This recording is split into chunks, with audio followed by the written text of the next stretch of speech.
one more episode of That Startup Story. This is Sesh Karthik, and we have with us Dr. Anbumani Ramadoss. He is the Member of Parliament and the Youth Wing President of PMK. He's been a former Health Minister of India. Welcome to the show, sir. Thank you. So, as you know, startup culture has a feel of its own. The startup culture is much different from the corporate culture, and it's different from the way government runs. So if we were to see political parties as startups, and if the political leaders are the startup CEOs, what do you think the major changes that a political party has to undergo to be seen as a startup? First, it has to realize its vision. In a sense, vision, in a sense, long-term vision for the next 50 years, how Tamil Nadu should be or how India should be. Unfortunately, here in Tamil Nadu, their vision is for the next 5 years, for the next election for 5 years. And so within the 5 years, how you could go and change the minds of the people or give them unnecessary freebies, entice them to vote, give them money and all these things like. So a concrete evidence of next generation, what it should do, next 50 years, how next two generations should be. So that is something which political parties need. It's need of the hour. And I only wish that it was such easy, like a political party, like behaving like a startup company. So, but that's been here in Tamil Nadu for the last 50 years. That's been the scenario. But today, people are ready for a change. In the sense, like youngsters now are coming into politics, and like a startup, like more youngsters should join it and see a long-term vision for the state. Sure. Of course, startups focus a lot on providing solutions to the people, better, faster, cheaper solutions. I think that's pretty much the strategy that a government should take. Absolutely. Today the problem is there are about 1 crore 30 lakh unemployed graduates in Tamil Nadu. And you need to give them a solution, give them a work. So that is something which is an innovative concept is needed to provide them work and to get good electricity, good clean drinking water. It's a huge drought out there. Like farmers, these suicides are there. Like, so how to prevent them? You have a lot of opportunities. Like if I had a startup company, I would invest it in agriculture. There's a huge opportunity out there in the sector because everything is here. All you need is an innovation and intuition to do things like and a long-term vision to make it happen like. So that concept needs to be. But unfortunately, we have here an agricultural secretary who has no clue about agriculture. We have a minister for education who have not crossed the 8th standard. I don't mean to say that you just only need educated persons in the politics, like, but you need persons who are well traveled, knowledgeable persons. You don't need to reinvent the wheel. Like. There's been success stories worldwide in every sector, whether it's health or education or agriculture or industry, economic growth, all these. So that has to be implemented here. Like. So talking those lines, you've come from an agricultural background and you've also been a minister for healthcare. So what do you think would be a good startup solution for rural healthcare and the rural agricultural sector of India? To agriculture now, every district in Tamil Nadu needs to have special agroeconomic zones. So we have a value addition. So a farmer buys tomato or farmer sells a tomato, 1 kilo tomato for 5 rupees. When the same comes to Chennai, it's selling for 60 rupees a kilo. Or potato, if he sells for 5 rupees a kilo of potatoes, if it's potato chips, he could sell it for 200 rupees. And if the same potato chips packed in a different way, a vacuum section of good packaging and all that, you could get about 500 bucks from a kilo of potatoes. But that value addition is needed. In Tamil Nadu, every district has its own potential. Dindigul has its flowers and fruits. Kadalur district has its cashew nuts and jackfruits. And Arirud has its cashew nuts is there. Turmeric in Erode. Coconut in Pollachi. In Dharmapuri, mangoes are there. Krishnagiri mangoes are there.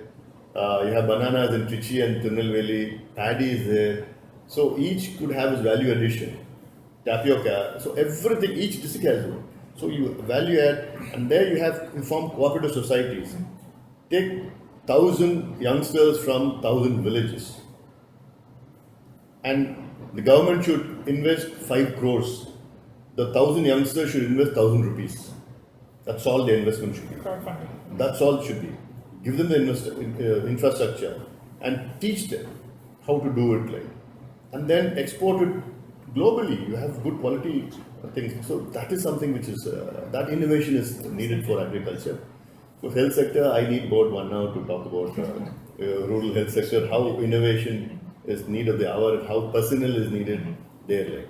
So, in fact, National Rural Health Mission, which when I was a minister at the time, we rolled out the National Rural Health Mission, and down 10 years of the program, today's maternal mortality has reduced by 50% because of the program which we launched.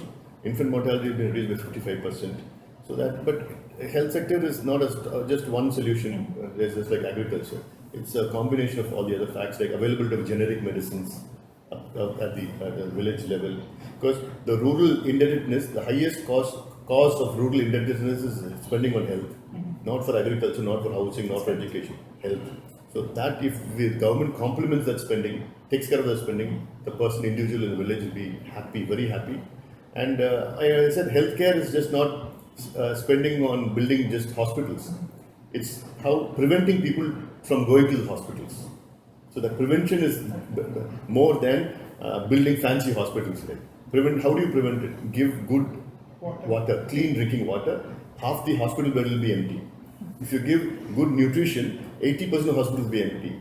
If you give them good sanitation and hygiene and give good environment, you see people will be in the roads rather than hospitals. Like. So that is one good solution to prevent people from going to the hospitals. Like.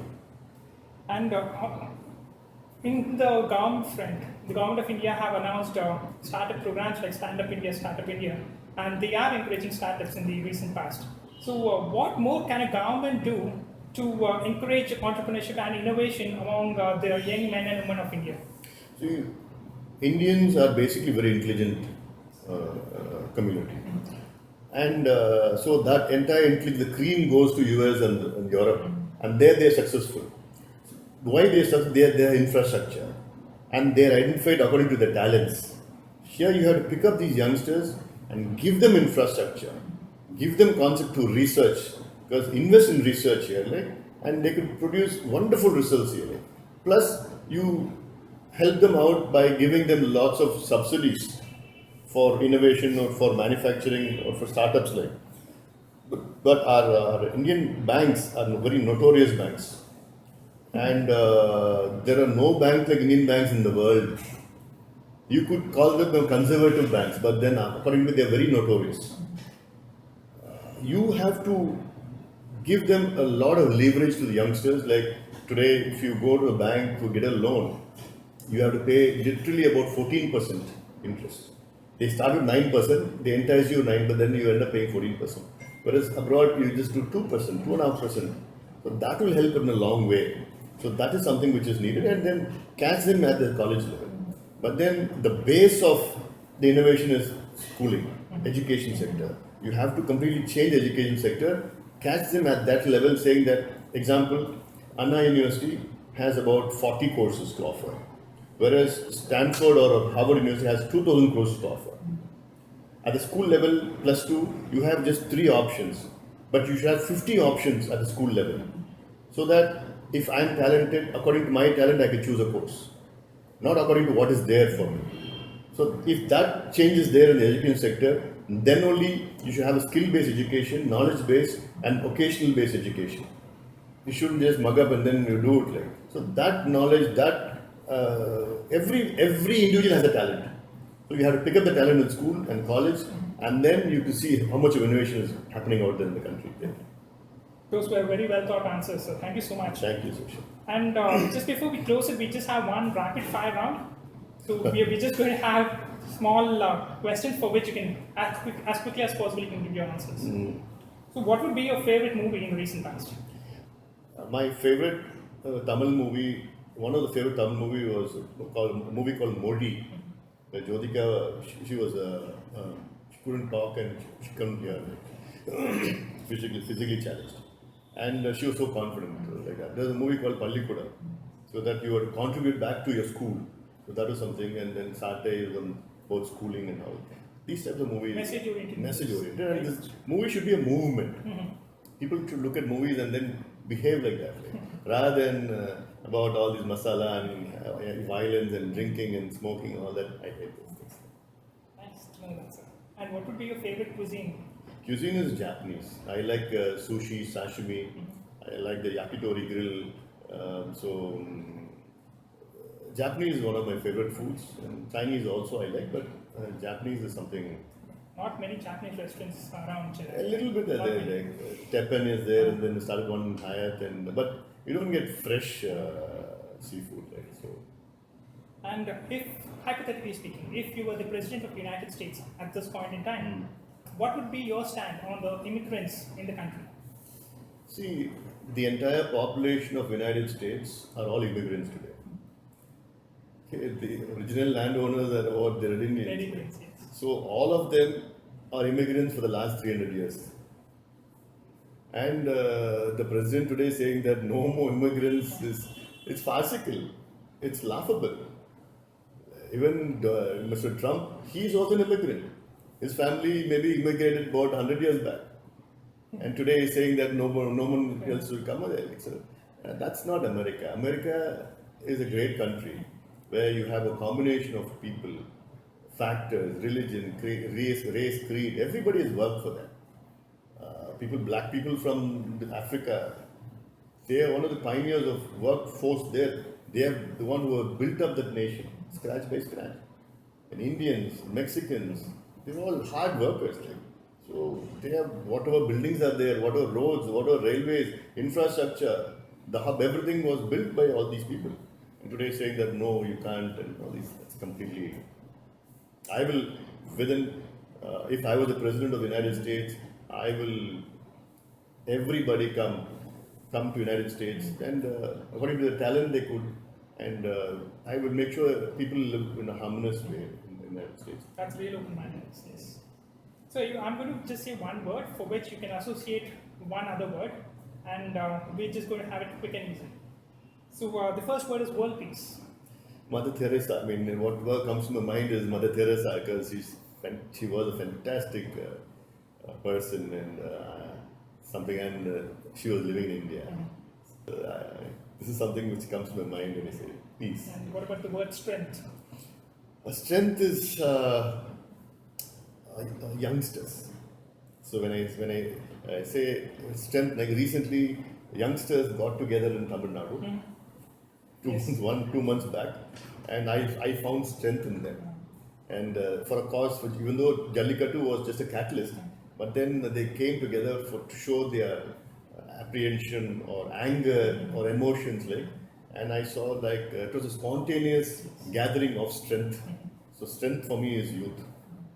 And on a contradictory, what do you associate with the word money? Money is for me demonetization. That will comes to my mind, demonetization, where. So do you think it's a good move or a bad move? It is a good intention but badly implemented, and people are suffering because of that. 130 people died because of demonetization. That's not a small number. Farmers are put to a lot of distress today because of that. Small traders, the construction company is completely gone for a toss. A lot of small scale industries have closed. And finally, we demonetized 86% of the money, and nearly about 15.5 lakh crores. What got to the bank was nearly 16 lakh crores was invested in the bank. So now all the black money has been turned white. So the intention was right. So that is something which is we have to interest in. And what about the word politics? Politics is a little complicated word in India, but politics per se is youngsters should come in politics. Educated youngsters should come in politics. Then only they could clean up the system and do good politics. Politics is something good. Without politics, you can't run a country. So, and otherwise there'll be a lot of dictators coming. A democracy is something where youngsters should join and then take on and with will of the people, for the people, by the people, of the people. What can you think of the word secret? Secret. Cigarette. Oh, cigarette is something which for me, not only that, I mean, as a health minister, I banned smoking in public places. I banned gutka throughout the country. I bought in pictorial warning in all the tobacco products. I went all out against the tobacco lobby. They all went all out against me as well. Like, it was a big fight, like.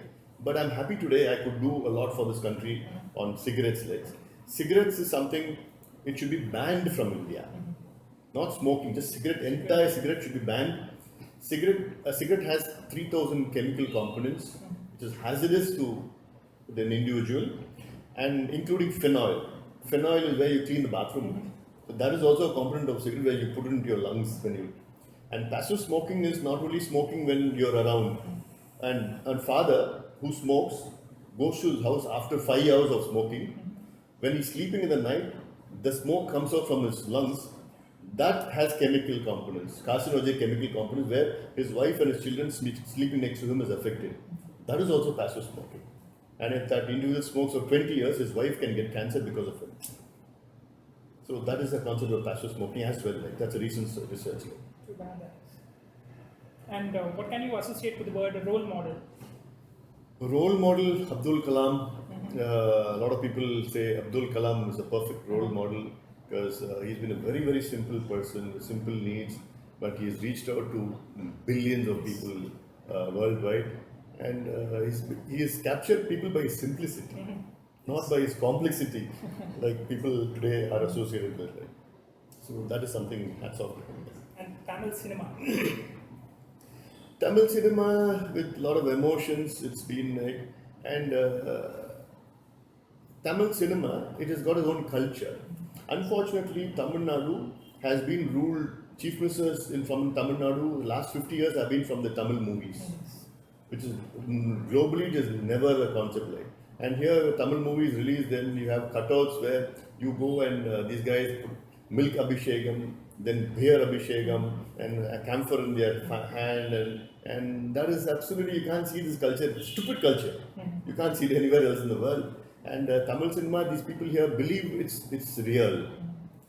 Tamil, you can see a hero, 40 kilo hero, bashing up 10 villains who are about 120 kilos each, like, and punching them and they fly. So these things, like, they are not realistic, like, and there are a few exceptions. And now talking about Rajinikanth. Rajinikanth, he's a good friend actually, even though we started other way. Like. So we were opposing his smoking in the movies, and then he didn't listen at the time, and we had to tell him like, this is how it's bad for not only you, but your followers. Because 52% of the people who start smoking, who initiate smoking, is from the movies. 52%. So that is why we had to, and finally he relented and he said yes, no more smoking and no more drinking in the movies because of Dr. Anbumani Ramadoss and his party, and who have told us like, and they are spreading good messages and all that. And he's a good person generally. Basically, he's a good person, nice person, and he's been revered as a superstar and by the general public. And so a message from him, a good message from him, reaches millions of people. And one final word: India. India is a country with a lot of ethnicity. It's a complex country, but a very, very good country with a lot of identities. Like, it has got a different religion, got a race, a language, a creed. So when you say India has got 18 official languages, India has got 250 dialects, 3,000 sub-dialects. And so that is something which no country in the world has. And as Indians, we are all very proud, even though we have from different ethnicity, different complexities, but then when it comes to India, we are all come together as Indian. So that way, anywhere in the world, as an Indian, you're so proud to be an Indian, and I am proud to be an Indian. And because I have, even though I have my different identity as a Tamilian, and my mother tongue is Tamil, but then as an Indian, I'm proud that when, as a nation, as an Indian, we are all very proud. And what would be your one final message that you would like to give to the youth of the country in the aspect of innovation and entrepreneurship? There's a huge opportunity out there. Go out there, keep going. And like I said, Indians are the the most clever individuals in the world. Like, so much of intelligence. And be a little patient though, but then go out there, like, and go innovate and do good for the world. And you are world beaters. Indians, youngsters are all world beaters. Like, why I am saying this with so much of confidence is, whoever has achieved in the US are all Indians. I could say as a doctor, the top doctors in US are Indians. So that way, here in India, they should be given more opportunity from the government and more initiative, more infrastructure, more labs to work out with, and more infrastructure to play around with, they absolutely will do wonderful. So we need a support system, basically. And They- given they- a good support system, probably The more brain, innovation. the brains are there. Yes. The system should be there, System like. So that is where the government should play a major role in giving out a lot of systems like infrastructure building, lots of labs, money to play around with, and so that whatever innovation these same people, guys are doing there, they could do it here and benefit our country. Right. Thank you so much for your time, sir. It's my pleasure to have a meeting with you and have a good conversation. Thank you, Seshu.